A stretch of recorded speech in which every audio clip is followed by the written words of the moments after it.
Welcome to Shredded Debt, the podcast that cuts through confusion and empowers you to take control of your financial future.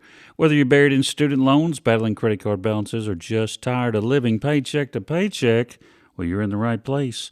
Each week, we bring you real strategies, inspiring stories, and expert insights to help you shred your debt and build the life you deserve. Are you ready to take action? Well, subscribe now, share this episode with someone who needs it, and join the movement to destroy debt for good. No BS, no judgment, just real talk, real results. So let's get to work. Good day, guys. My name is Mike, and I'm your host, of course. And here we are for another show. Man, this weather's been crazy here lately. We've kicked off some financial coaching here a couple weeks ago. It's kind of bogged us down. Took away from our podcast, but trying to get back into that, get into a rhythm to where I can continue to help you folks. Had a lot of emails here this past week for some reason. That's awesome. I mean, it's not like I was kind of surprised that there were so many. But the last time we talked, we were going to do this show about financial confessions, like what are your money habits and what are you afraid to admit. So I sent that out and challenged you guys to give me some ideas and to send some emails, and let's get those motivational financial juices flowing. And I feel like you guys did a great job with that. And so what I'm going to do is I'm going to get into I'll get into that first. I guess I want to admit, and then it's going to get into several other things. And then when we talk about, when we close, we're going to kind of go into talking about waste, because basically all of these habits that we have are a form of waste. So when I think back, I changed when I first started doing this podcast. I started looking at my money. I'd never used a budget before. And it's us people that think that we are really good at managing our money, that we're not as good as we think we are when we actually put it pen to paper. So I can look back and I can think of a lot of stupid things that I would be afraid to admit. In doing so, you would probably question if you would want a guy like me helping you. But I think that's what gives me, I guess that's what empowers me to be able to better help you, so you don't have to live through the negative experiences with money that I have experienced. And it's not like, I want you to, I don't want you to touch the hot stove, right? Because I've done that. And I think if you can just feel my pain, if I were to tell you these things, they're real, and the pain is real. And no matter how you look at it, no matter how better you become with money and how better you become with your finances, you look back and say, man, if I'd done that then, if I had not done that, look where I would be. I would be that much more ahead. Now, with that, you can't live in the past. You can't live in the darkness. You have to address the habits that you once had, and but don't let it define you. And I think that's one of the things that this show does. This show is much more than just talking about how to save money, how to make money, how to be smarter with your money. I think it's a lot deeper than that. There's around money. There's emotion. There's love. There's feelings. There's attachment. There's a lot of different things that money finds itself, feelings that we find ourselves involved in when it comes to money. So we can be very simple and say money is debt is a math problem. We can say that 100,000 times, but until we really understand it, really understand what drives us, I don't think we ever really figure out how to get on that path to get out of the hole. So, going back to spending habits or money habits that I'm afraid to admit, let me just tell you guys something. Back during COVID, and this is like, oh my gosh, this is so much waste. Back during COVID, I bought a Peloton, and I was gonna like, for one, I hate riding bikes. I like riding bikes because I can like see things while I'm riding, but a stationary bike is the absolute worst. And I guess we've always had like, has everyone's grandmother always had a stationary bike? I feel like my grandmother had one. I don't even remember ever seeing her ride it, but I had one that had like an old timey speedometer on it or something. I remember it had a cable and stuff. Like it was really basic to today's standards. Now, basically now it has a computer, onboard computer telling you that you're going slow and that you need to pick up the pace, and you can even pay money and have people yell at you and tell you to get with it and all that stuff. But back to that, I bought a Peloton in 2021, somewhere in there. I bought a new Peloton. I wanted to get into my fitness. I was trading Peloton stock at its highest when it was $40 some a share. I was on top of life, or at least I thought I was. Peloton stock now is like $5 or something like that. So it's not so good. But I signed up for this package. So the bike was like $2,000, $2,500, something like that. And the subscription on it, I think, started to be like $40 a month for a year or so, and then it went to I think it's somewhere around $50 now. So what I'm ashamed of is I've paid that subscription fee for a couple of years now, and I would say that this is embarrassing to say, but I would say that bike has less than 50 rides on it since brand new. And you have to have the special shoes that lock into the pedals. You have to do all this stuff. I'm thinking of what it looks like right now. I think it's covered in clothes, and I think that I think that's just the going thing for for any type of exercise equipment. I think after so long, it just turns into a clothes rack, and mine has peaked. So that is that's my embarrassment. Now I've since canceled that subscription, but the thing that sucks with Peloton is I don't even know that I can use the bike for anything else because nothing works. I don't think there's free rides. I had to check into it, but I don't even like it. I'd rather have a pair of jeans laid over it right now than to get on that thing. So that's wasteful spending for me. So that's mine. So we're gonna get to Emily. So I have an email here from Emily from Nashville, Tennessee, and she says, "My subscription shame" is the subject here. It says, "Hey Michael, I'm writing from Nashville and I'm begging you not to roast me too hard. My money habit, I'm afraid to admit, is I physically cannot cancel subscriptions. I've got streaming services I haven't opened since the pandemic, and I'm still paying for a meditation app I used twice.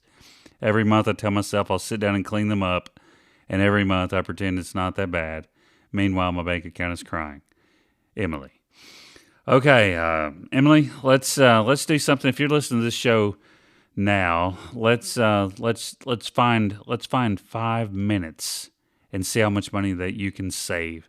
Because I'm going to tell you, outside of insurance, which is like a legalized scam, I can't stand insurance. I just, like, those people just make me sick. Every year your rates go up, and every year, for no reason. And it's the your property values went up, so insurance goes up, and it's like blah blah blah blah blah. I don't believe it.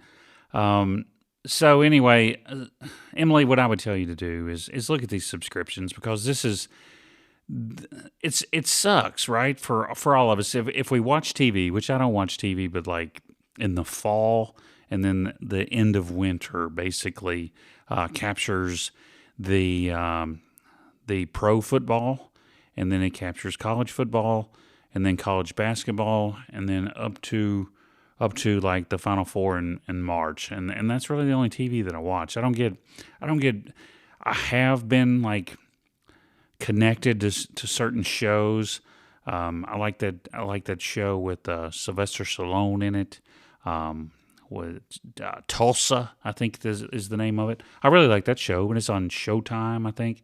So you have to have Showtime, and then you have like a lot of people like Landman, and then that's on something else, Paramount, I think Paramount Plus or whatever. There was Yellowstone, and then there's like there's the what is that one? I can't think now. Stranger Things, I think it is. That's on like Netflix or something.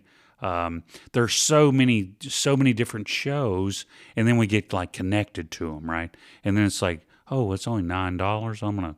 I'm gonna do that, and then when I watch the season, I'll cancel it, and then we don't cancel it, and then they're all like 10, $12 a month, right?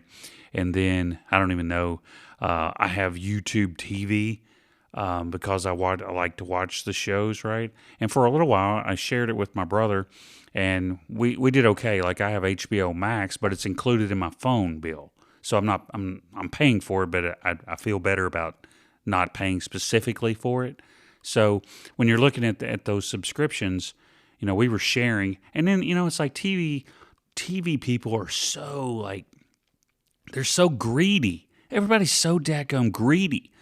I remember Netflix, their stock was nuts, right? And then they're like, no more password sharing. And then like people are like, deuces, bro. And so everyone started canceling their subscriptions, right? And then they're like, maybe we'll still just go back to the way it was for a while. And I don't even know if it is. I know I have a friend of mine that lives in Florida, and I was on like I was part of her Netflix account for like years, like 10 years or more.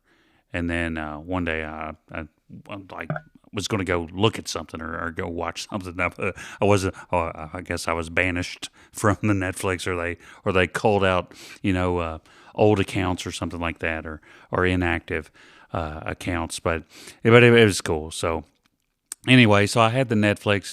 It's just like a circle of family that has like, this family member has Disney, this family member has Hulu, this family has, and that's what you have to do in today's society, man. We can't afford, everybody as Americans, we can't afford to have 27 different streamings because we want to watch one show on that thing, it's like Amazon.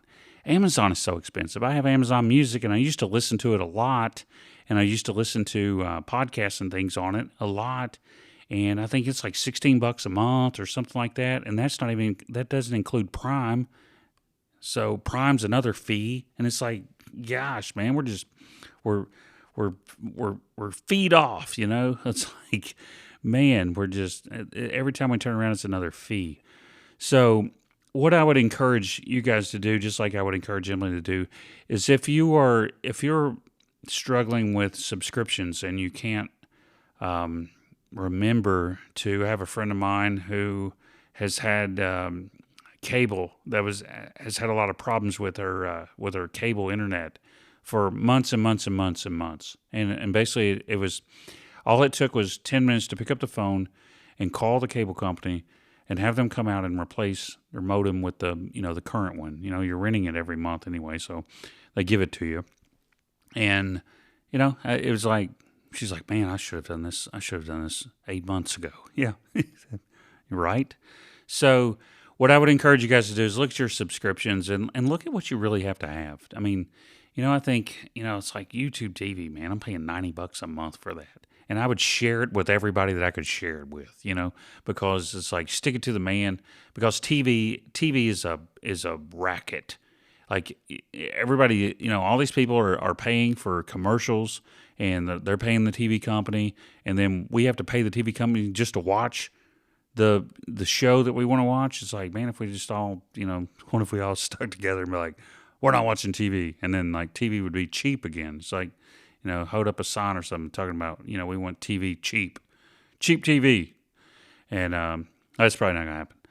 And then, the other thing with that is insurance, which is, it's totally nuts.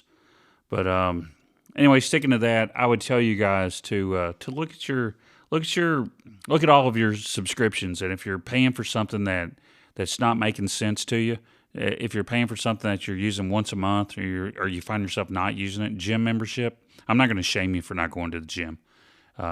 It's whatever it is. If it's $50 a month, I mean, it depends. I mean, there's all kinds of gyms. There's Gold Gym, there's Orange Theory Gym, there's Planet Fitness. There's all kinds of gyms. I don't know what I have no idea what they cost. But if it's if it's not working out for you, don't do it, and don't continue to pay for it. I think some people just go to the Planet Fitness maybe once a month to walk on the elliptical for 30 minutes, but then they go tan. I think they have tanning beds there, so I think a lot of people use it as a tanning membership. So instead of going to the tanning bed, they go to the tanning bed at the Planet Fitness, or it's cheaper. And then I think they can take a shower there too, whatnot. People live in their car, saving money. I've seen TikToks and people doing that. And so I don't know, maybe that's a thing. But as far as subscriptions, look at your subscriptions. If there's something that you're paying for that you're not using, paying for it you can live without, cut it out. Cut it out. You don't think $20 is a lot, but $20 is a lot when you're down to your last $20. And that's $20 that you could put towards something else. You put $20 in your savings. You put $20, buy $20 more worth of groceries. You can, do other things.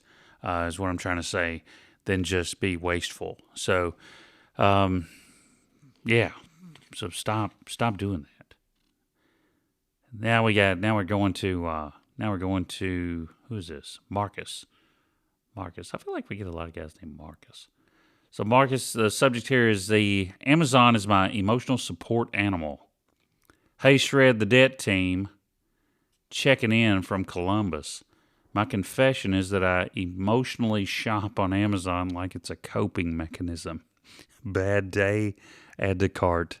Good day, add to cart. Rainy day, you got it, add to cart. It's always something small, $9 here, $14 there, but it adds up fast. You're right, buddy. It does add up fast. And those lightning deals that come out, it's like I'm buying stuff that I didn't even know I needed. I swear the buy now button is judging me at this point. Marcus T., Columbus, Ohio. Well, Marcus, dude, stop buying junk. Just stop buying stuff. I tell you what, if I want to use something as a coping mechanism, maybe I would just go for a walk. Go do something that's free. You could if you have a dog. I know I have a dog. He loves walks. Walk your dog, man. Just get outside. Go do something. Just think, man. I tell you what, some of the wildest ideas that I have and craziest ideas I have happen on the in the car. When I'm driving somewhere. Like if I'm driving to work in the morning, I'll have some crazy ideas for shows. I'll have crazy ideas for life, investing. I'll think of crazy things. I'll think of something that I have that I don't need anymore that I can sell. I'm always thinking about something I can sell. Very seldom am I thinking about something that I want to buy. So maybe it's just a mindset, man. If you could change that mindset, you might be able to save yourself some money. So let's try that. Let's go. I don't know. Let's clean the bathroom. Let's make her bed. I don't know. There's 100,000 different things you can do, Marcus. It doesn't cost money. Like everything, you don't have to make. You just don't have to spend money, man. All right. So now we're going to Phoenix, Arizona. Cash doesn't feel real to me. Hi, Michael. I'm in Phoenix, and here's my embarrassing truth. If I have cash in my wallet, I treat it like it's free money. I'll blow through it on snacks, iced coffee, random stuff at gas stations. And then I look at my bank account. Why am I broke? I barely spent anything. Turns out I spent it, just not digitally. Yeah, I got you. Sarah from Phoenix. Sarah, let me tell you. Gosh, cash. Like, I don't know. I'm not one of these tinfoil hat people, but it's like you have to ask yourself: is money real? Is money real? Like if you had $100,000 in your bank account right now, and you went to the bank and said, I want $100,000, they'd say, no, sir, we can't give you that. But if I wanted to go buy something for $100,000, I could go and say, hey, I'm going to buy this. I need a cashier's check for $100,000. Okay, no problem. Hey, I need to transfer this $100,000. As long as it's not money, they can do whatever you want with it. But if you need money, they're not gonna do it. And I don't know, it's weird. And I think it's over. Like here's a pro tip for you. I think the number is $9,000. I think you can get $9,000 maybe a day out of the bank without having to do all kinds of crazy stuff or get reported or whatever. I think I don't even know. It's been so long since I had $9,000 at one time. I'm not sure, but I think I heard that one time, like $9,000 or something. It's under 10. But I mean, I don't know. If you got $9,000 just sitting in your pocket, you're probably not listening to my podcast anyway. So it's okay. But yeah, quit. What is this? You said. What did you say? You said you're going to the just random stuff at. What do you even buy? What do you even buy at gas stations? What do they even like? I mean, I could see going in there and getting a Slim Jim and a Red Bull or something, but I mean, like all that trinket stuff, like keychains and like, I don't know, keychain probably says Girl Boss or something on it. I don't know. I'm telling you though, I mean, I get it. Cash is one of those things. Like that's. I don't carry a lot of cash. I do want to get my hair cut because I get my hair cut back in the country, and it's like a third of the price of what it is in the city, but it's the same haircut. So I mean, I'm a little frugal when it comes to that. My dog's haircut costs 4 times as much as my haircut, which is ridiculous. He weighs 8 pounds. But anyway, all this stuff, guys, all these emails that I'm reading here, that it's just a mindset. It's an attitude. It's a habit. Change the habit. You change the trend, and you change your outcome. Like, why do you need cash, right? If you want to have a couple $100 of cash in your pocket, just have a couple $100 of cash in your pocket. Doesn't mean you have to spend it. You can still use your debit card. But the thing of it is all this has a root cause. And when we go back to the root cause of all of this stuff is that we don't have a budget. We don't have a plan. And we have to get a plan. And with a plan, you have a roadmap, so to speak, and you know exactly what's coming in, and you're controlling what's going out, and that's the most important part. So I got a couple more of these things that will go, and I'll kind of give you guys a lead into what we're going to talk about next week. Let's see. The subject here says, I chase reward points like it's a sport. Okay, this is credit cards. Hey, Michael, greetings from Charlotte. I'm terrified to admit this, but I will spend extra money just to earn reward points. Oh, my goodness. Jenna L. from Charlotte. Stop. I know it's backwards. I know I'm losing money.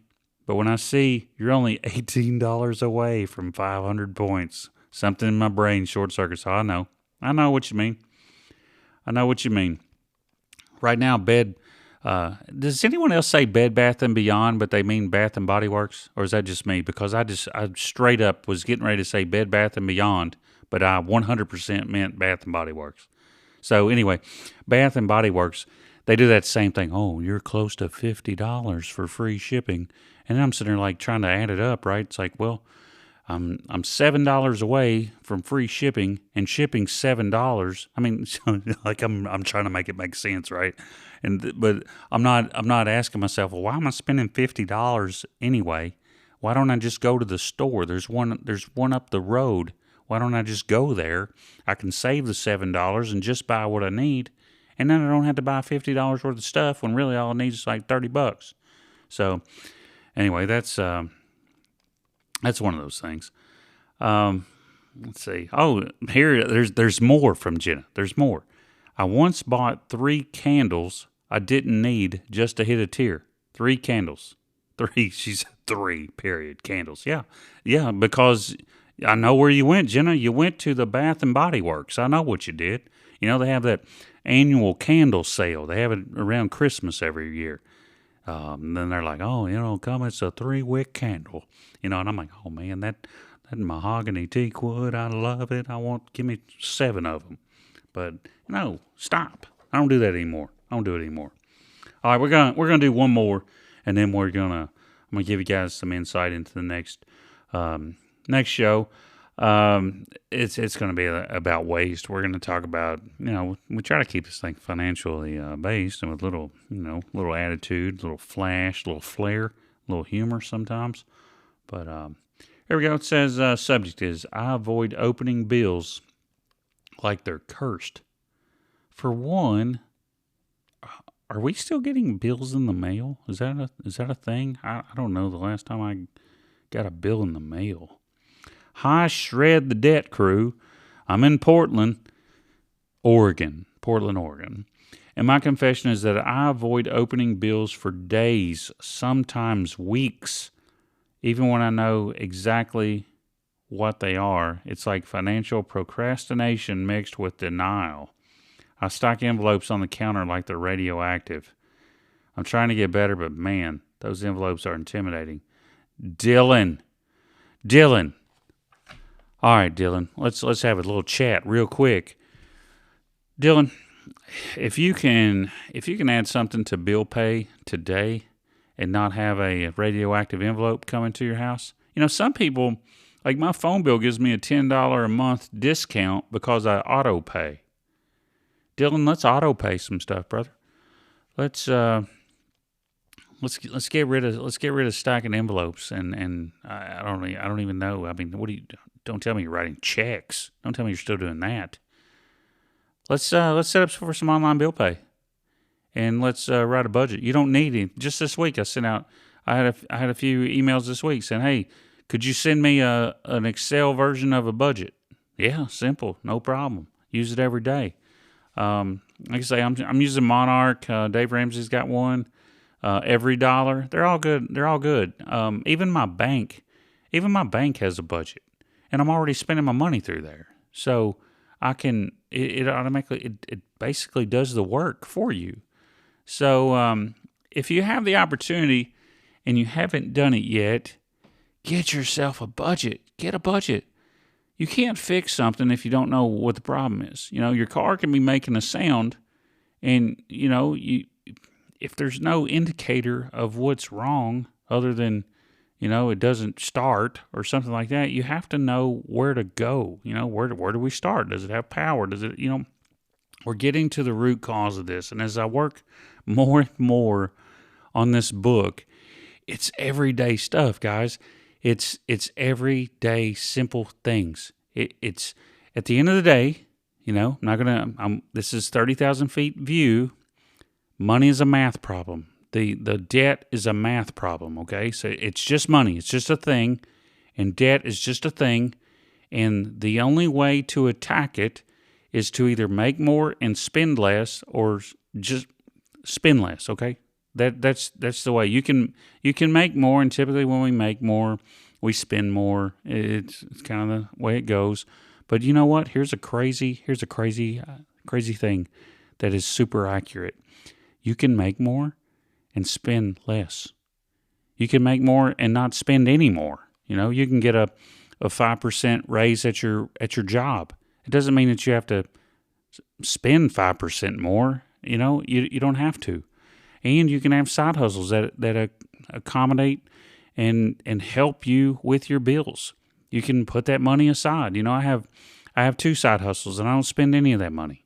I literally live like I'm broke. Sometimes it's embarrassing because at the end of the month, I'm giving every dollar a job. I know exactly how much I have left, and it looks like I have $160 in my checking account, and I do physically, but there's a lot of stuff in other places because I move it around so I can save or I can invest or I can do whatever. So those are the things that we're gonna continue to dig into, and those are the things that I'm helping. I think there's 4 or 5 that we're helping with financial coaching right now, and this is just it's a couple months of just understanding and reflecting, and then putting a plan together and following it, and then following up, and the people that we've helped so far are like super thankful. And it's nothing that it's not anything that we're doing outside from what anybody else is doing. It's just that we care, and we're like I miss these shows. I don't get this show every single week like I would like to because I'm busy. I don't have the time. I'm hustling myself. So I'm in this hustle with you, right? I have most of it figured out, but I have goals, and my main goal is to try and get my house paid off. I'm like, I hate owing money. And that's the mindset that I think we should all have, is we should hate owing money. We should not just accept it as being normal, as like, oh, well, I got a $40,000 car. I mean, if you have a car and it's paid off and it's good, like, why do you having a bill when the not having the bill is not going to make your life any better? Or the having the bill is not going to make your life any better. Like, if you have a good car, it gets you here to there, I mean, you can have it. My car is like 2016. I love it. It's 10 years old. I love it. It's still in great shape. It has a lot of life left in it, and I absolutely love it. So you guys can too. You don't have to go out here and say, well, I'm 30 years old. I deserve this. I said that to myself one time. I remember telling my dad that one time. It's like, well, I can take care of this. Don't worry. I remember what it was. I wanted this old pickup truck, and it got like 8 miles a gallon. And he was wanting me to get a newer, like a Toyota pickup truck or something.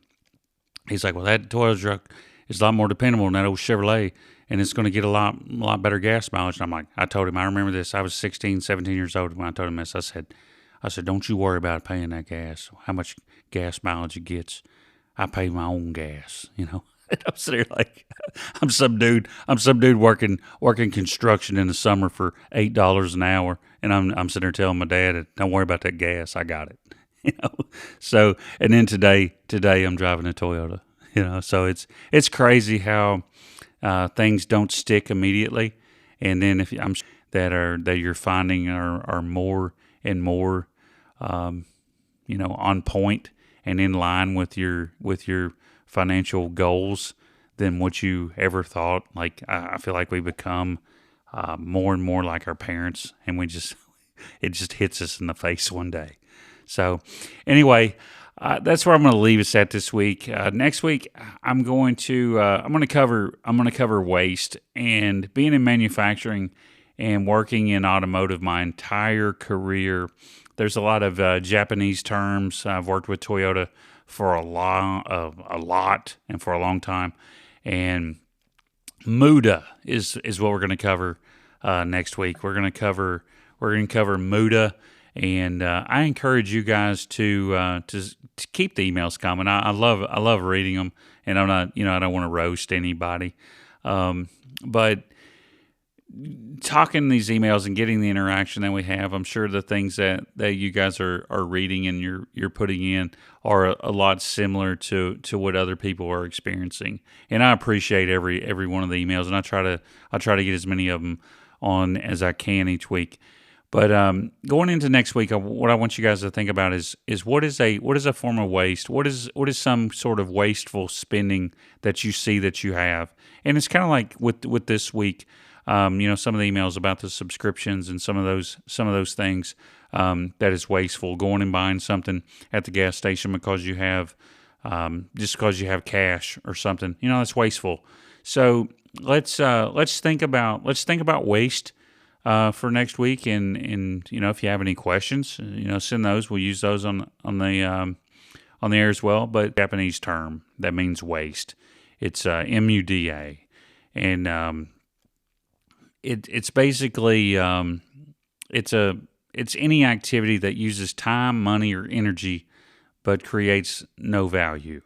Okay, so it's a lean manufacturing principle, and that's where I picked up on it. Being in manufacturing and root cause investigations and countermeasure implementations and things of that sort. Over the 20 years in my career, we look at MUDA, and it's broken down into seven different types of waste, and I'll list those real quick, and then we'll get into them next week more in depth. But it's overproduction, waiting, transport, overprocessing, inventory, motion, and defects. So when you guys think of this stuff, you're like, man, that sounds like something you would say at a factory. Yeah, you're right. You guys are going to be really surprised when a book comes out of how to shred your debt, right, using manufacturing principles, because it's legit. Okay, you can take manufacturing principles. You can take turtle diagrams. You can take fishbone diagrams. You can take 5 whys, root cause analysis. And I'm speaking weird languages to a lot of you, but there's a lot of you that are probably in this same field of work, or you've heard these things, and you know that you know what I'm talking about. And what I will challenge you to do is take some of those tools that that you use in your job and apply those to finance. And I think you're gonna be mind blown at how closely they relate to financial problems. So problems that you would see in manufacturing, if you use those same principles to break down those problems and to understand those problems and implement countermeasures, you're going to see a lot of similarities. So we'll leave that for next week. Like I said, we're going to talk about waste and MUDA. We'll break down each of those 7 wastes. So thank you all for tuning in. This has been Shred the Debt, where financial freedom isn't a dream, it's a plan. If today's episode has helped you take one step closer to crushing your debt, don't keep it to yourself. Share it, rate it, leave a review. We're on the let's see, where are we? We're on the Instagram, Shred the Debt. We're on the TikTok, Shred the Debt. I haven't done any TikToks in a little while, but I'm gonna try to have some fun, lighthearted, humorous stuff coming out soon. I got a smoke machine. I got it at an auction, so I got it. It's like super cheap. Didn't need a smoke machine. Have no use for it, but it was like $12 or something. So I got it. And anyway, shredthedebt@gmail.com. That's going to get us. And that's the email you can get. If you have any questions, if you're working on a budget, if you have a question about a budget, if you have anything, I try to get back to you. And it's just me. So if you get an email, it's not Shred the Debt team and all that stuff. It's me. So if you have a question, I encourage you guys. to reach out, send the emails, ask the questions. This is what helps. This is what helps the whole thing grow. So follow us on the socials, join the Shred the Debt community. Until next time, keep pushing, keep planning, and keep shredding. You guys got this. I'm Mike Boone, and I'll see you next time.